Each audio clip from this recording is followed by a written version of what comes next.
Hey guys, thanks for joining me on this video. I want to say a big thank you to everybody who subscribed. It really means a lot to me. I've got a new video coming out right now, and I'm really excited to be able to bring this to you because I've been meaning to do this for the longest time. All right, this is my Ben Pearson 1970s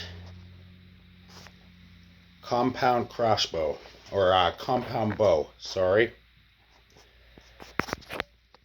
It's a beautiful, beautiful, beautiful wood bow. As you can see, it's got the Ben Pearson markings that are indicative of the 1907 Silver Line, Silver Sovereign series, and it's marketed as the Marauder. All right.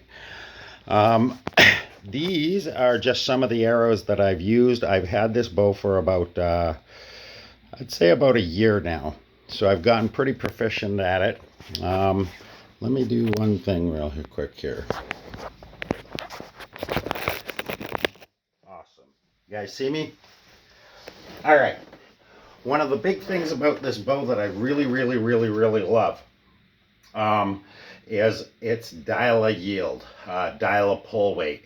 All crossbows generally have a draw weight, meaning how much force it takes for you to actually pull back the and how much energy is released when you release the string.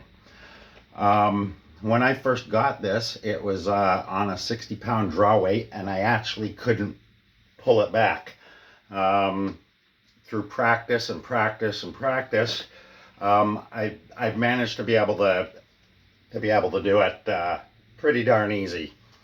I got into archery approximately a year ago, and I started off with a simple purchase. This is the Timberwolf Indian. It's one of the first bows I actually purchased.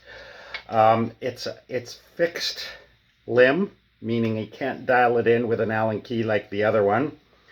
As you can see, there's no, it's just fixed in place. But you can increase the draw weight. On the cams, there's slots to put it on different tensions on the cam. And right now it's on the most one, I believe. So it's probably about a 55 to 60 pound, probably 55 pound draw weight is what I'd imagine. Anyway, this is the one that got me into it. And I had a friend that had a bow up for sale. And one of the big things about this that really got me was, as you can see right here, is a gauge. And when I turn that Allen key, that needle will adjust the draw pound weightage and the limb resistance. So I can make it more powerful, or I can bring the draw weight down if I'm shooting a heavier arrow, for example, lighter arrow, for example. It used to have some aiming plates on it, pins on it. They're laying around somewhere. But I'll be honest, I actually just started getting into crossbowing more. I really thought the crossbowing was really interesting. I still practice with my arrows as much as I can. But like I say, I've got a couple of crossbows, compound crossbows, that I tend to focus more on. I haven't really done any shooting arrow videos, and to be honest, I probably won't unless I get a chance to get out somewhere. I can't really shoot here in town. I mean, I could probably set up some bales in my basement and shoot some videos where I'm just firing into a bale at close range, but I think we'd much rather see me get out to my buddy's acreage where we can actually let it go full speed, right? So I probably will be coming out with some more videos about it, but I just wanted to show you the Pearson Marauder. This thing has given me hours and hours and hours and hours of fun. I wouldn't call it an entry-level bow. I'd probably recommend you go with something a little more robust. This can take a beating, whereas this one I'd be a lot more careful with.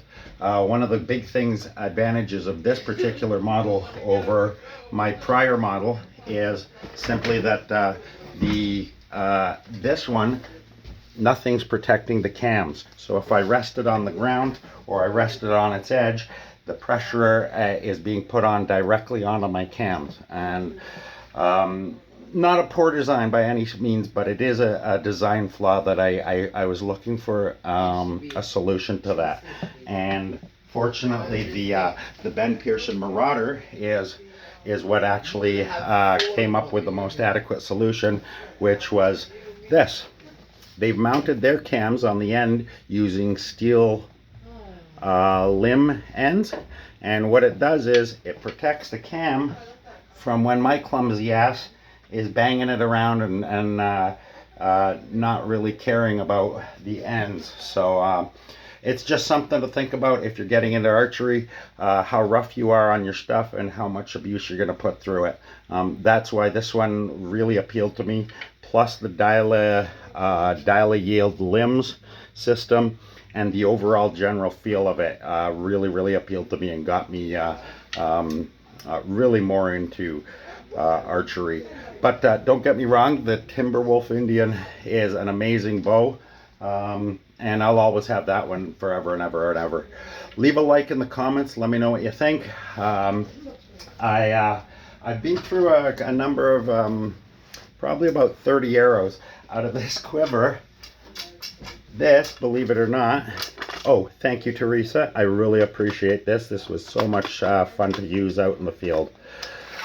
These are all my arrows that need repair. They've got to have inserts put in and arrowheads purchased for it.